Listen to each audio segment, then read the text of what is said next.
Hello students, excellent learning के video में आपका स्वागत है। और हम कर रहे हैं सी-टेट 2018 की प्रीवियस ईयर के क्वेश्चंस। और ये है आज का पार्ट 6 जिसमें हम सीडीपी के क्वेश्चंस को सॉल्व करेंगे। और हमने इससे पहले 5 वीडियो कंप्लीट कर लिए हैं प्रीवियस ईयर के क्वेश्चंस के। प्रीवियस ईयर के क्वेश्चन हम किस लिए कर रहे हैं? क्योंकि हम जानते हैं कि प्रैक्टिस कैन मेक परफेक्ट। हम याद तो कर लेते हैं, चीज़ों को समझ लेते हैं, कंसेप्ट क्लियर हो जाते हैं, लेकिन एग्जाम में किस प्रकार से आंसर देने हैं, किस प्रकार से क्वेश्चंस को समझना है, एप्लीकेशन हम नहीं समझ पाते हैं। तो ये हम कैसे कर पाएंगे? जब हम करेंगे प्रैक्टिस। इसीलिए हम लेकर के आए हैं ये प्रैक्टिस की सीरीज। और शुरुआत की हमने सी-टेट 2018 के पेपर से। उसकी जो सभी कोड वाली टेस्ट बुकलेट है उनके सभी के क्वेश्चंस हम सॉल्व करेंगे। तो आज करते हैं, ये है सीडीपी का फर्स्ट पार्ट एम सीरीज का। और ये हमने बात कर रखी है कि इसके 5 भाग होते हैं, 150 प्रश्न होते हैं ऑब्जेक्टिव टाइप। हर एक क्वेश्चन का 1 नंबर होता है। ये बाल विकास और शिक्षा शास्त्र जो आज हम कर रहे हैं, child development and pedagogy CDP, इसके हैं 30 क्वेश्चन, यानी कि 30 नंबर के ये सवाल आने वाले हैं। ठीक है, तो शुरुआत करते हैं। ये है हमारे सामने क्वेश्चन नंबर 1। निम्नलिखित प्रश्नों के उत्तर देने के लिए सही और सबसे उपयुक्त विकल्प चुनिए। हमें क्या आंसर ढूंढना है? जो सही हो आंसर वो तो ढूंढना ही है, लेकिन कभी कभार क्या होता है कि चारों ऑप्शन सही होते हैं, तो हमें सबसे उपयुक्त मोस्ट अप्रोप्रिएट आंसर जो है, ऑप्शन जो है, उसको सेलेक्ट करना होता है। देखिए किस तरीके से। ये पहला सवाल है, शरीर के केंद्रीय भाग से परिधियों या अग्रांगों की ओर का विकास दर्शाता है। नंबर 1, विकिरणीय विकास के सिद्धांत को, विकेंद्रीकृत विकास के सिद्धांत को, मध्य भाग विकास के सिद्धांत को, सोपानीय विकास के सिद्धांत को।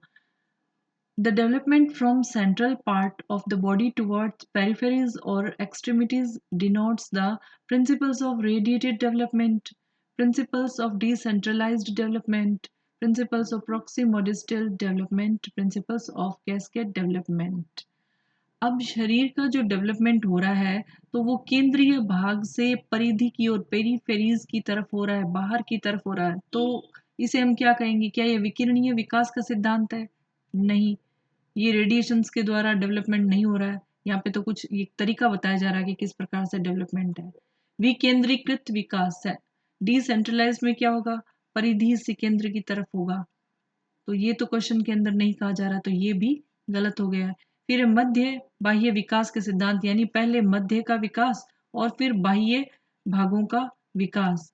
तो ये जो ऑप्शन है प्रॉक्सिमोडिस्टल डेवलपमेंट, ये इसका सही आंसर होगा। तो शरीर के जो केंद्रीय भाग से परिधि की ओर विकास होता है वो क्या कहलाता है? प्रॉक्सिमोडिस्टल। तो एक जनरल टेंडेंसी होती है कि जो मोटर स्किल्स होते हैं वो सबसे पहले सेंटर ऑफ ऑर्गेनिज्म से डेवलप होना शुरू होते हैं। ठीक है, और फिर किनारों की तरफ जाते हैं, बाहर की तरफ जाते हैं, तो इसे हम बोलते हैं proximodistal development. Correct answer is option 3। Next question है ये सेकंड। इसमें ये कहा गया है कि स्कूल बच्चों के सामाजिकरण की एक ऐसी संस्था है जहां प्रमुख स्थान स्कूली बच्चों का होता है, प्रमुख स्थान स्कूल की दिनचर्या का होता है, प्रमुख स्थान स्कूल की गतिविधियों का होता है, प्रमुख स्थान स्कूल के शिक्षकों का होता है। School is an institution of socialisation of children where school children occupy the central position, school routines occupy the central position, school activities occupy the central position, school teachers occupy the central position. तो central position में कौन है? बच्चों के समाजीकरण की संस्था है स्कूल। तो यहाँ पे सेंट्रल में स्थान किसका होता है? स्कूल के बच्चों का होता है, बाकी सबका बाद में होता है। सेंट्रल में कौन रहेगा? स्कूल के बच्चे। तो यहाँ सही आंसर हो जाएगा ऑप्शन 1। अब हम आ जाते हैं क्वेश्चन नंबर 3 की तरफ।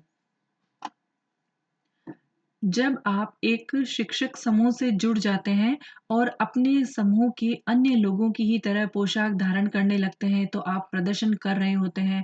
नंबर 1, समूह की पहचान का, समूह आज्ञाकारिता का, समूह निर्देश अनुपालन का, समूह की अनुरूपता का। If you join a teacher fraternity and choose to dress like most of the others in your group, you are exhibiting group identity, obedience, compliance and conformity. अब मान लीजिए आपका सिलेक्शन हो गया है और आप बन गए हैं कि स्कूल में टीचर। आपके कुछ जो टीचर्स स्टाफ के अंदर है वो आपके मित्र बन गए, आपके फ्रेंड बन गए, आपका एक सर्कल बन गया है। अब आप लोगों के जो थॉट्स होंगे वो लगभग सिमिलर होंगे, आपके जो तौर तरीके होंगे वो एक जैसे हो जाएंगे, आपके कपड़े पहनने के तरीके भी एक जैसे हो जाएंगे। तो ये जो प्रक्रिया आपने देखी होगी, तो ये चीज़ क्या कहलाती है? ये आपने नॉर्मल फ्रेंड्स के किसी ग्रुप में भी ऐसा देखा होगा, तो इसे हम क्या कहते हैं? इसे हम कहते हैं कन्फर्मिटी, समूह की अनुरूपता। समूह की अनुरूपता क्या होती है? कन्फर्मिटी क्या होती है? The process whereby people change their beliefs, attitudes, action to more closely match those held by group to which they belong. जिस ग्रुप से वो बिलोंग करते हैं उन्हीं के अकॉर्डिंग उनके बिलीव्स हो जाएंगे, उनके एटीट्यूड हो जाएंगे और उनके एक्शंस भी होने लग जाएंगे। तो ये कहलाता है कन्फर्मिटी। कंप्लायंस में क्या होता है? कंप्लायंस में जो निर्देश दे दिए जाते हैं उनकी अनुपालना की जाती है। ओबीडियंस इसके अंदर क्या होता है? एक बॉस होता है, उनके द्वारा जो ऑर्डर दिए जाते हैं उसको माना जाता है। ग्रुप आइडेंटिटी क्या होती है? ग्रुप के अंदर हमारी खुद की पहचान बनाना। ठीक है, तो ये चीजें अलग है, जबकि एक जैसी पोशाक बनाना, एक जैसे बिलीफ बनाना, एटीट्यूड होना, ये क्या है? कंफर्मिटी। इस कंसेप्ट को अच्छे से क्लियर समझना जरूरी है। तो देखिए आपने ये चीज याद तो की होगी, हो सकता है आपको ये कंसेप्ट क्लियर हो, लेकिन सवाल घूम घुमा करके पूछते हैं एकदम इजीली, डायरेक्टली क्वेश्चन आजकल के नहीं पूछे जाते हैं। एप्लीकेशन बेस्ड जो क्वेश्चन होते हैं ना वो पूछे जाते हैं। अब हम चलते हैं नेक्स्ट क्वेश्चन की तरफ। ये है फोर, किसी वस्तु के स्थायित्व की अवधारणा पियाजे के विकास के किस चरण में प्राप्त हो जाती है? संवेदी गामक है, पूर्व परिचालन है, मूर्त परिचालन है, औपचारिक परिचालन है। The concept of object permanency is attained during Piaget's stage of development. Sensory motor pre operational है, कॉन्क्रीट है, फॉर्मल ऑपरेशनल है। तो जीन पियाजे की जो थ्योरी है उसमें हमने 4 स्टेजेस पढ़ी है। ठीक है, और ऑब्जेक्ट परमानेंसी को हमने किस में पढ़ा? वस्तु का स्थायित्व का जो गुण होता है वो बच्चे कौन से स्टेज में प्राप्त करते हैं? वो संवेदी गामक स्टेज में प्राप्त कर लेते हैं। फर्स्ट स्टेज होती है, कब शुरू होती है? ये बर्थ से लेकर के 2 ईयर तक ये संवेदी गामक जो है स्टेज चलती है। ठीक है, अब ये ऑब्जेक्ट परमानेंसी क्या होता है? What is the object permanence? तो object permanence is awareness that an object continues to exist even when it is not in view. मतलब कोई बच्चा है, ठीक है, ये बच्चा है और इसकी कोई फेवरेट खिलौना है, ये खिलौना ये हमने छुपा दिया, ये हमने छुपा दिया। तो इसका मतलब ये नहीं है कि दुनिया में अब ये खिलौना है ही नहीं। उस बच्चे को ये पता है, ये एक एज में पता होता है कि वो है तो सही, उसका अस्तित्व तो है, लेकिन वो उसकी सिर्फ नजरों से दूर है, उसके व्यू से दूर है। ठीक है, तो ये जो चीज होती है ये ऑब्जेक्ट परमानेंसी कहलाती है। संवेदी गामक में ये प्राप्त करता है। वेरी इंपॉर्टेंट, बहुत बार ये क्वेश्चंस में हर एक कंपटीशन एग्जाम में ये सवाल पूछा ही जाता है। अब आ जाता है फिफ्थ क्वेश्चन, व्यक्तिगत शिक्षा कार्यक्रम की योजना के संदर्भ में बनाई जाती है। किसके संदर्भ में? विशेष शिक्षा कार्यक्रम के है, या बाल केंद्रित शिक्षा है, या मुक्त विद्यालय शिक्षा है, ये अधिगम शिक्षा कार्यक्रम है। Individualized education program is plan from the perspective of special education program, child centered education program, open school education program, e learning education program. तो इंडिविजुअल एजुकेशन जो प्रोग्राम होते हैं ये क्या होते हैं? एक इंडिविजुअल पर ध्यान दिया जाता है, इंडिविजुअल की एजुकेशन पर ध्यान दिया जाता है। तो ये हम किस में करते हैं? ये चाइल्ड सेंटर्ड जो एजुकेशन प्रोग्राम है ये उसके अंदर किया जाता है। तो ये जो प्रोग्राम हुआ किसके अंदर होगा? ये बाल केंद्रित शिक्षा कार्यक्रम हो गया। तो करेक्ट आंसर इज ऑप्शन 2। अब देखिए फिर पियाजे से एक क्वेश्चन आ गया है, वेरी इंपॉर्टेंट, जीन पियाजे थ्योरी। क्वेश्चन नंबर 6, महीनों की आयु के बीच अधिकांश बच्चे शब्दों को मिलाकर छोटे छोटे वाक्यों में बोलना शुरू कर देते हैं। 12 से 18 महीने, 18 से 24 महीने, 24 से 30 महीने, 30 से 36 महीने। Between month of age, most children begin to combine words into short sentences while speaking. 12 and 18, 18 to 24, 24 to 30, 30 to 36। तो कौन से महीने में बच्चे ऐसा करना सीख जाते हैं? सेंसरी मोटर स्टेज हमने फर्स्ट स्टेज पढ़ी थी जीन पियाजे की सेंसरी मोटर स्टेज। ठीक है, अब ये जो स्टेज होती है इसको भी फर्दर 6 स्टेजेस में डिवाइड किया जाता है। ये भी 6 भागों में बटी होती है, बर्थ से लेकर के 2 वर्ष तक यानी 24 मंथ तक होती है। पहली स्टेज क्या होती है? रिफ्लेक्स एज, ये होती है 0 से 1 मंथ तक होती है। ठीक है, और फिर सेकंड होती है primary circular reaction, primary circular reaction 1 से 4 महीने तक। और थर्ड है सेकेंडरी सर्कुलर रिएक्शन, ये होती है 4 से 8 महीने। और फिर फोर्थ है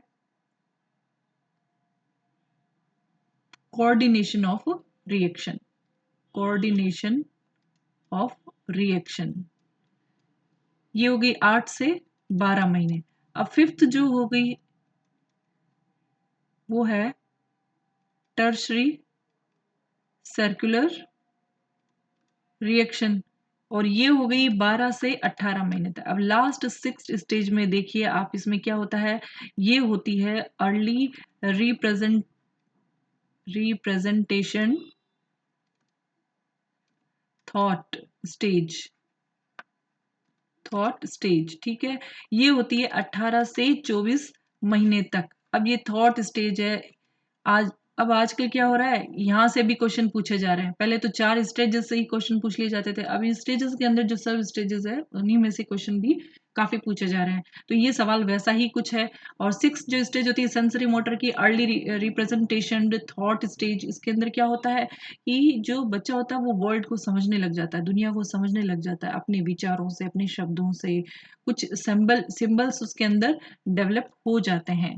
ठीक है, सिंबल्स डेवलप हो जाते हैं, जिससे क्या करता है उन सिंबल्स को जोड़ जोड़ करके वो छोटे छोटे सेंटेंस बोलने लग जाता है। तो कौन सी एज में हुआ? ये 18 से 24 मंथ की एज में हुआ। तो यहाँ सही ऑप्शन हो जाएगा ऑप्शन नंबर 2। नेक्स्ट क्वेश्चन है अब 7 नंबर, बुद्धि लब्धि या आईक्यू की अवधारणा दी गई थी गैल्टन के द्वारा, बीनी के द्वारा, स्टर्न के द्वारा और टर्मन के द्वारा। The concept of intelligence question और आईक्यू वाज डेवलप्ड बाय। बहुत कंफ्यूजन होता है स्टूडेंट्स को, बुद्धि लब्धि आईक्यू की अवधारणा का नाम सुनते ही वो अक्सर बीनी की तरफ आ जाते हैं, जबकि कुछ लोग स्टन करते हैं। तो ये कंफ्यूजन क्यों होता है? यहाँ सवाल हमें ध्यान से पढ़ना है। सवाल में दिया गया है कंसेप्ट ऑफ इंटेलिजेंसी क्वेश्चन के बारे में। तो जो इंटेलिजेंसी क्वेश्चन है आईक्यू, इसका जो कंसेप्ट दिया था वो दिया था विलियम स्टर्न ने दिया था। किसने दिया था? विलियम स्टर्न ने दिया था। विलियम स्टर्न ने आईक्यू का एक मेंटल क्वेश्चन का एक फॉर्मूला भी दिया था। उसके अंदर फॉर्मूले में क्या था? Mental as upon chronological age, सिर्फ इतना ही फॉर्मूला दिया था विलियम स्टर्न ने। अब बीने को क्यों हम सही कर देते हैं? क्योंकि बीने ने क्या किया था, बीने ने बुद्धि लब्धि का फर्स्ट टेस्ट दिया था। ठीक है, फर्स्ट टेस्ट दिया था बीने ने। तो यहाँ अगर हमें फर्स्ट टेस्ट प्रथम परीक्षण का पूछ लिया जाए तो हमें बीने को सही करना है। और यहाँ पूछा गया concept of intelligence question of IQ किसने डेवलप किया? तो यहाँ हो जाएगा विलियम स्टर्न। क्लियर? अब है नेक्स्ट क्वेश्चन 8, सृजनात्मकता को किसकी अवधारणा से संबंधित माना जाता है? द्रव्य बौद्धिकता, रवादार बौद्धिकता, अभिसृत सोच, विविध सोच। Creativity is thought to be related to the concept of fluid intelligency, crystallized intelligency, convergent thinking, divergent thinking। यदि हमें हिंदी में कुछ चीज़ें समझ में नहीं आ रही है तो हम इंग्लिश में जा करके उन चीज़ों को समझ सकते हैं। ठीक है, अब क्रिएटिविटी किन में होती है? क्रिएटिव बच्चा कैसा होता है? क्रिएटिव बच्चे के हमने लक्षण पढ़े हैं। वो बच्चा कैसा होगा? एक तो मौलिक सोच होगी, न्यू चीजें सोचेगा, पहले से नहीं बनी हुई होगी, नए सिरे से सोचेगा। और क्या होगा? और वह नवीन चीजें सोचेगा, नवीन कार्य करेगा। ठीक है, नवीन आविष्कार करेगा। अब ये सब कैसे करेगा? जब उसकी थिंकिंग कैसे होगी? जब उसकी थिंकिंग होगी डाइवर्जेंट। वो किसी भी प्रॉब्लम है उसके चारों तरफ सोचेगा, हर एक सॉल्यूशन के बारे में सोचेगा और कुछ नए सॉल्यूशन निकालेगा। ठीक है, तो क्रिएटिविटी कब आई? जब उसने डाइवर्जेंट थिंकिंग करी। तो यहाँ सही आंसर हो जाएगा ऑप्शन नंबर 4, विविध सोच। अब है क्वेश्चन नंबर 9, किसी भाषा के स्वीकृत ध्वनि संयोजनों को इसके नियमों के अंतर्गत बताया जाता है। ध्वनि संबंधी, व्याकरणिक, वाक्यात्मक और विभक्ति विषयक। The acceptable sound combinations of a language are specified in its rules. Phonological है, ग्रामेटिकल है, सिंटैक्टिक है, इन्फ्लेक्शन है। साउंड कॉम्बिनेशन किए जाते हैं, उच्चारण किया जाता है। तो ये किस में किया जाता है? ध्वनि संबंधी ये नियम आते हैं, ध्वनि संबंधी नियमों के अंतर्गत उच्चारण किए जाते हैं। फोनोलॉजिकल के अंतर्गत ये चीजें आती है। First option correct. आज का लास्ट क्वेश्चन है क्वेश्चन नंबर 10। जब सोचने की प्रक्रिया किसी भाषा के द्वारा प्रभावित होती है तो ऐसी स्थिति को कहते हैं। नंबर 1 संस्कृति प्रभावित, भाषा निर्धारित, संज्ञानात्मक पक्ष और सामाजिक भाषाई उद्धृत। The position where thought patterns are influenced by language is called cultural tendency, linguistic determination, cognitive bias, socio-linguistic genesis। तो सोचने की प्रक्रिया, हम जब सोचते हैं, विचार करते हैं तो कोई ना कोई लैंग्वेज होती ही है, उस भाषा के द्वारा हम ये सारी क्रिया करते हैं। तो हमारी सोचने की प्रक्रिया किसके द्वारा निर्धारित हो रही है, किससे प्रभावित हो रही है? हमारी लैंग्वेज से हो रही है ना। तो ये जो सोचने की प्रक्रिया वो किससे निर्धारित हुई? वो हमारी भाषा से निर्धारित हुई। Language determination. तो क्वेश्चन 10 का करेक्ट आंसर है ऑप्शन नंबर 2। तो स्टूडेंट्स ये था आज का सी टेट 2018 का प्रीवियस ईयर का एक जो हम क्वेश्चन कर रहे हैं उसकी सीरीज। और आज का जो पार्ट था वो था 6 और नेक्स्ट हम देखेंगे पार्ट 7 और वो होगा मैथ के पेडागोजी से होगा। और उसके बाद कंटिन्यूटी में फिर से सीडीपी को हम लेकर के आएंगे। और आप इसी तरह से वीडियोस को देखते रहिए, कंसेप्ट को समझते रहिए और सीखते रहिए कि कैसे क्वेश्चंस को हमें सॉल्व करना है। और please like, share, subscribe and comment. Next video आने तक keep learning, keep watching excellent learning videos. Thank you.